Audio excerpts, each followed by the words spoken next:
Love ஃபீலிங்ஸே இல்லாத ஆளுகள் கூட ஆல்பம் சாங் போட்டு லவ் ஃபீலிங்கை உண்டாக்குன சாங்ஸ் லிஸ்ட்டை தான் இப்போ பார்க்க போகிறோம். கண்ணில் கண்ணீர் வராமல் பார்த்துக்கோங்க.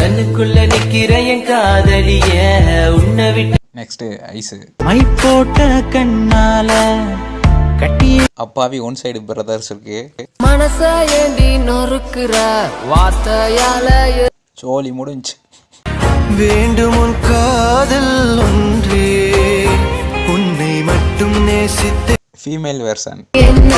மறக்க முடியவில்லை அவனுக்கு கனவுகளாய் போன காதல்கள்.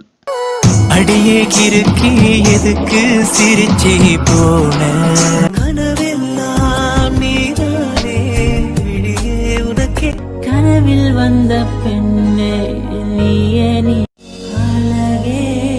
என்னை பொறுத்த வரைக்கும் எல்லா சாங்கும் ஃபர்ஸ்ட் பிளேஸ் தான். காதலின் விளைவுகள் சிலருக்கு பாசிட்டிவாக இருந்திருக்கலாம், பலருக்கு நீங்கா வழிகளை வாழ்நாளில் கொடுத்துட்டு போயிருக்கோம். ஸோ பார்த்து லவ் பண்ணுங்கள், 1000 முறை யோசிங்க. Love you all.